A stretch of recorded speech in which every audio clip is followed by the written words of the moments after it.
Should see something.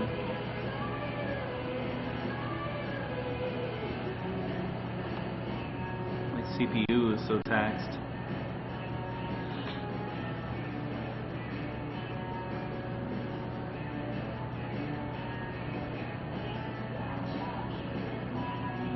I haven't.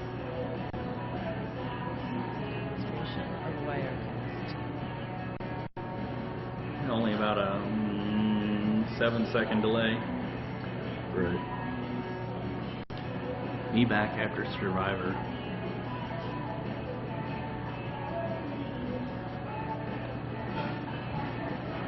You were saying that I pointed out something brilliant again? Oh, just about, you know, the Justin TV is basically run by a bunch of kids. I bet their average age in the headquarters is 25 years old. Just right, you know, kids that age are, you find a lot that are pretty tech savvy. It's kind of like we were talking earlier about old age and treachery will beat youth and beauty every time. There's a lot of kids that think, well, you old guys, you don't know anything about the internet, you blah, blah, blah. And it's kind of like, you know, when it comes down to it, it was people that was 20 years older than us that built the thing originally. And, you know, didn't... Well, that's the whole hipster thing, too, is... if you go to Wikipedia and look up hipster, I'm not sure if you can actually find hipster or if you have to look up something else and get to it. It has some pretty classic definitions, and one of those is something that I've always run up against, is nothing existed before we came upon the scene. Yeah. You know, and it's like, it wasn't significant until we discovered it. And I'm like, wait a second, you know, like punk rock. Those people that were doing it in '79. Yeah. You know, if you ran into them on the street right now, you'd probably go, oh, you're just an old fart, you don't know anything. And I'm like, no, some of these people have been around the world quite a lot, and everything that you base your life on. I get a little of that at the Booby Trap from some bands and some other people. It's like, you're just some old dork that you run sound kind of like, you know. I mean, I am an old dork. Yeah. Well, so am I, really. I'm fine with that. You know, like, oh, you're just a glorified janitor that learned how to turn some knobs. You don't know anything about music. You don't know blah, blah, blah, you know. And I've had a few bands, both young and old. I'm always more surprised when I get it from older people, older bands, older meaning 30 to my age. Or, you know, more, you know, they just have this weird assumption, and it's like, you know, and I really try and avoid my best breeding, breastfeeding, and breastfeeding. I really try and avoid breastfeeding these kids. Well, that might be their problem. Like getting your ego in it. Yeah, or, you know, like feel like I have to roll out the resume, you know, and establish my credibility with, you know, things often work better when you can do that. But, you know, and I've gotten much, you know, there's times in years past where I would have spat out the resume in a heartbeat the minute anybody even seemed to question, you know. It's a security issue, or maybe it's an apathy issue. But, you know, there's some of these bands that'll cop off with some of their attitudes, and I'm just like, yeah, okay, whatever. You know, it's like, I just really don't care. It's like, let me mic up your drum set, and I'll make you sound as good as I can, and, you know, whatever. And this guy doesn't know what punk rock's supposed to sound like. This guy doesn't know what death metal's supposed to sound like. You know, oh, we're really going to fuck this guy's world up with our amazing Hammer of the Gods music and band, and, you know, he's never heard anything like us before. Yeah. And it's kind of like every show you've heard them times 10. Yeah, it was kind of like, okay, I did sound for Coroner and Cannibal Corpse and Deicide and stuff 15 years ago. You know, and it's like, and I pretty much thought the whole thing was old, over, and done with by like 96, if not earlier. But there's a lot of bands that are still, actually, ironically, kind of one of the biggest supported genres of music around here is the death metal stuff. Go Yeah, figure. but a lot of people, a lot of people say that that kind of thing happens in a town like Topeka. Yeah.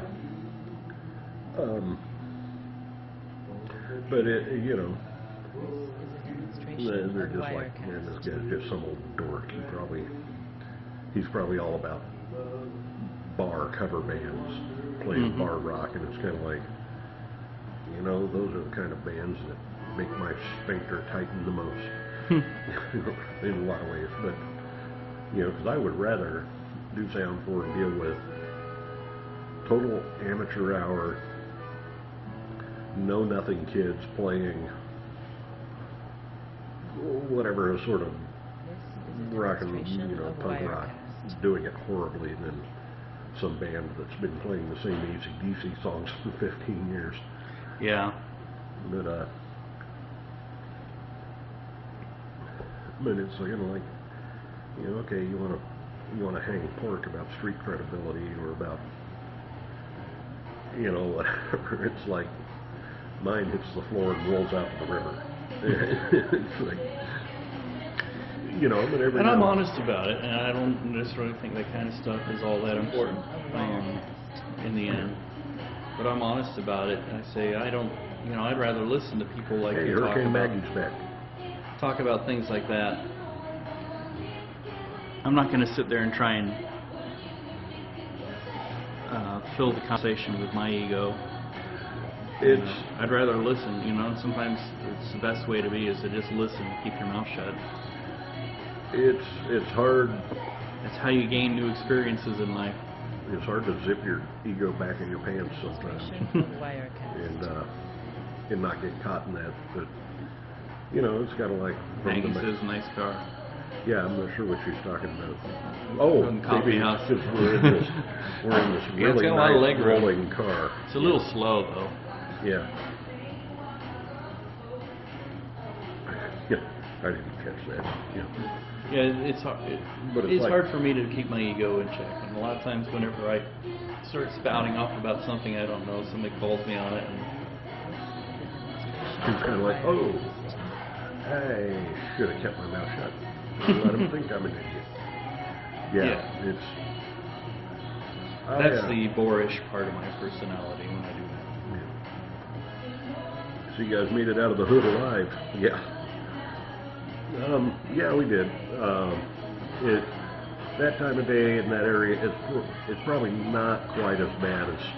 Did I tell you about the? But, you know, not a pleasant place either. Yeah, one time I went down to the train station down there to shoot some video and get some trains or whatever, and I looked around. I think I may have.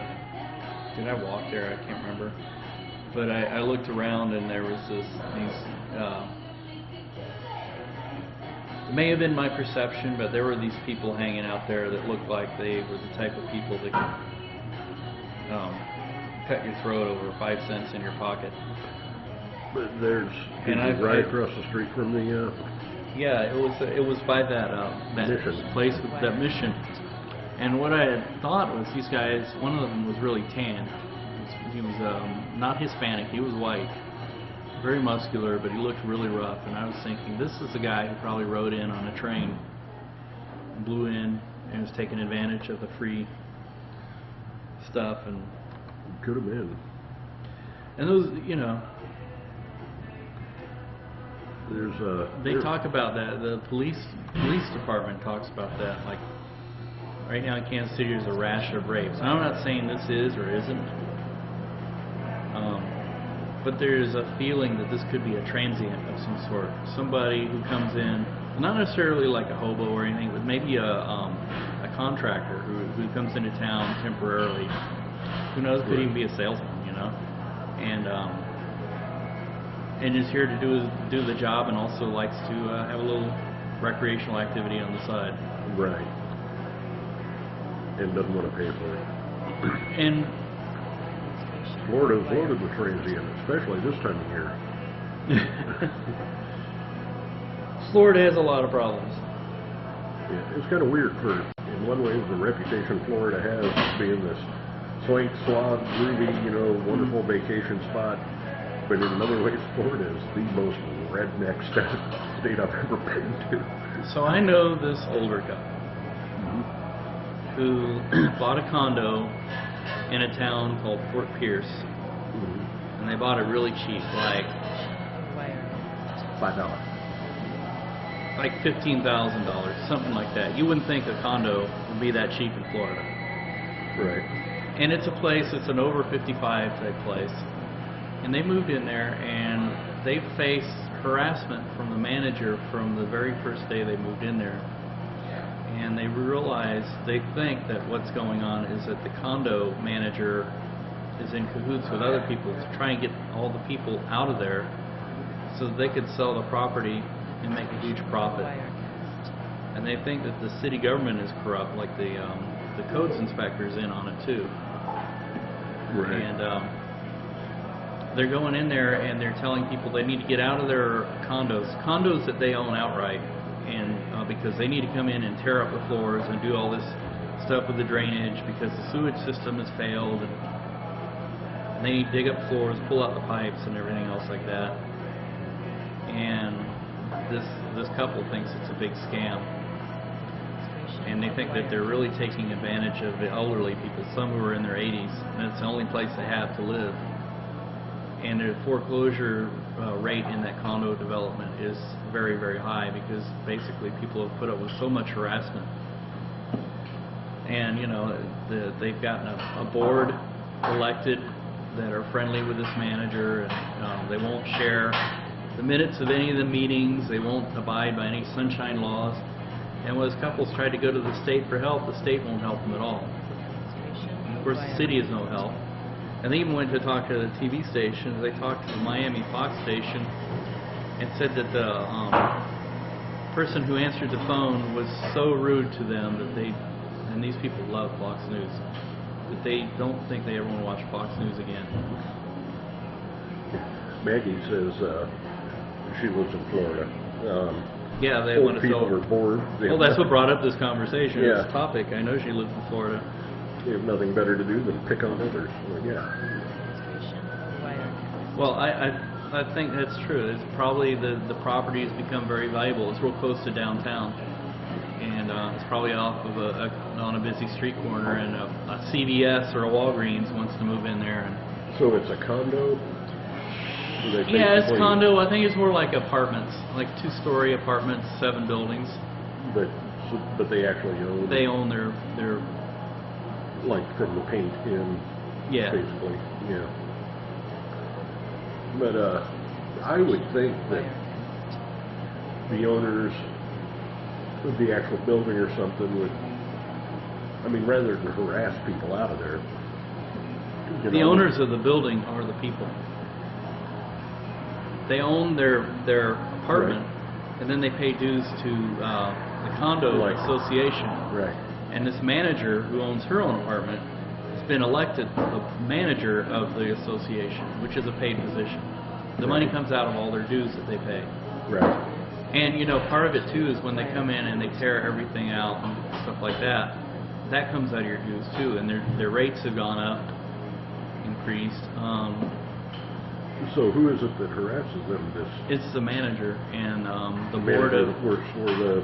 yeah, they're condo supposed to work for the association. association that works for all these people. Well, why don't they fire her? They've tried, but they have to get they have to do it through an election, and this manager apparently has gotten all of her cronies on the Just board. enough for that 51%. Yeah. Right.